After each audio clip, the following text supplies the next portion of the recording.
ನೋಡಿಯಪ್ಪ, ನಾವೆಲ್ಲ ನಮ್ಮ ಮಕ್ಕಳ ಭವಿಷ್ಯದ ಬಗ್ಗೆ ನಾವು ಪ್ರತಿಯೊಬ್ಬರು ಕೂಡ ಚಿಂತೆ ಮಾಡ್ತಾರೆ. ಸುಮಾರು 100ಕ್ಕೂ ಹೆಚ್ಚು ಸಂದರ್ಭದಲ್ಲಿ ಪೇಪರ್ ಲೀಕ್ ಆಗಿದೆ. ಈಗ ಇಡೀ ದೇಶದ ಯುವಕರು ಮತ್ತು ಇಡೀ ವಿಶ್ವ ನಮ್ಮ ಭಾರತದ ಯುವಕರ ಭವಿಷ್ಯದ ಬಗ್ಗೆ ಯೋಚನೆ ಮಾಡ್ತಾ ಇದ್ದಾರೆ. ಯಾಕೆಂದ್ರೆ ಇದು ಭಾರತ ಟ್ಯಾಲೆಂಟ್ ಹಬ್.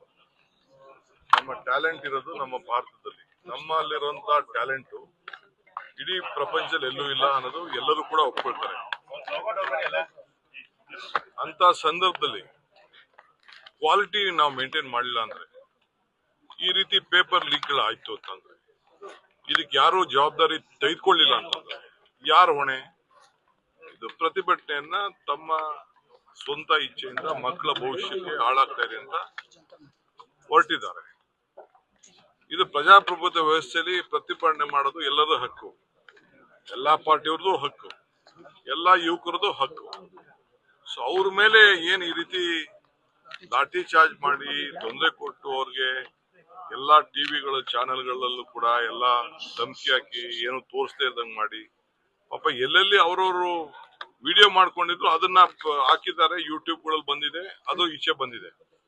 ಬಟ್ ಯಾರು ಮೀಡಿಯಾನವರು, ಪ್ರಜಾಪ್ರಭುತ್ವ ವ್ಯವಸ್ಥೆಯಲ್ಲಿ ಮೀಡಿಯಾ ನಾವು ಶಾಸಕಾಂಗ, ನ್ಯಾಯಾಂಗ, ಪತ್ರಿಕಾರಂಗ, ಕಾರ್ಯಾಂಗ ಅಂತ 4 ಪಿಲ್ಲರ್ಸ್ ಅಂತ ಕರಿತೀವಿ. ಅವ್ರು ಯಾರಿಗೂ ಕೂಡ ಅಲ್ಲಿ ಹತ್ರ ಬರಕ್ಕೆ ಬಿಟ್ಟಿಲ್ಲ. ಪ್ರಜಾಪ್ರಭುತ್ವದ ವ್ಯವಸ್ಥೆಯಲ್ಲಿ ನೀವು ಮಾಧ್ಯಮದವ್ರು ಏನ್ ಮಾಡ್ತಾ ಇದ್ರು? ಯಾಕೆ ಇದನ್ನ ಪ್ರತಿಭಟನೆ ಹೇಳಿಲ್ಲ? ಮಾಧ್ಯಮದವ್ರದ್ದು ತಪ್ಪಿದೆ.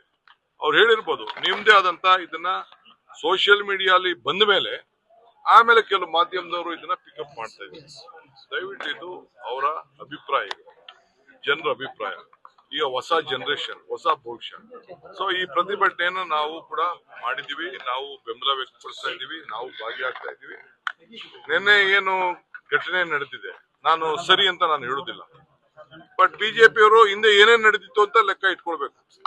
ಹಿಂದೆ ಎಲ್ಲೆಲ್ಲಿ ರೈಫಲ್ ಸಿಕ್ತು, ಎಲ್ಲೆಲ್ಲಿ ಲಾಠಿ, ಇದು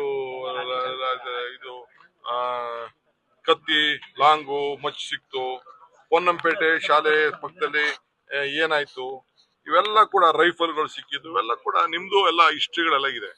ನಾನು ಅದೆಲ್ಲ ಕರೆಕ್ಟು ಅಂತ ಹೇಳುದಿಲ್ಲ, ಇಲ್ಲ ಅವ್ನು ಯಾರೋ ಮೊಟ್ಟೆ ಹೊಡೆದು ಕರೆಕ್ಟು ಅಂತ ನಾನು ಹೇಳುದಿಲ್ಲ.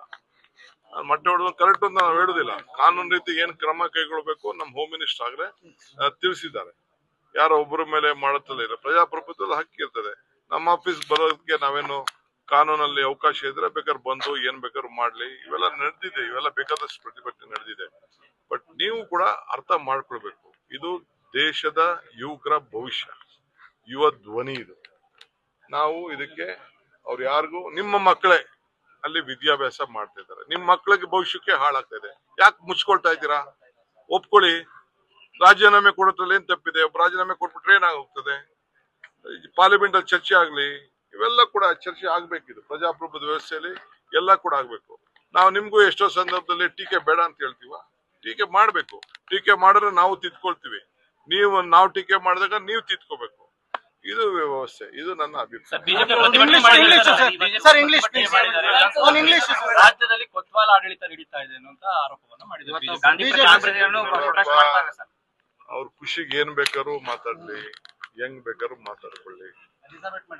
ನಾನು ಈ ಸ್ಥಾನಕ್ಕೆ ಬರ್ಬೇಕಾದ್ರೆ ಒಬ್ಬ ವಿದ್ಯಾರ್ಥಿ ನಾಯಕನಿಂದ ಹಳ್ಳಿಲಿ ಹುಟ್ಟೊಬ್ಬ ಮಗ, ಅಲ್ಲಿಂದ ಬಂದು ಇಲ್ಲಿವರೆಗೂ ನಾನು ಬೆಳೆದಿದ್ದೀನಿ. ಎಷ್ಟು ಪರಿಶುದ್ಧವಾದಂತ ರಾಜಕಾರಣ ಮಾಡ್ತಾ ಇದ್ದೀನಿ, ಪರಿಶುದ್ಧವಾದಂತ ಆಳ್ತ ಕೊಡ್ತಾ ಇದ್ದೀನಿ. ಅದನ್ನ ಅವ್ರ ಕೈಲಿ ಸಹಿಸ್ಕೊಳಕ್ ಆಗ್ಲಿಲ್ಲ ಅಂದ್ರೆ ಅವ್ರು ಬಿಟ್ಟಿದ್ದಾರೆ.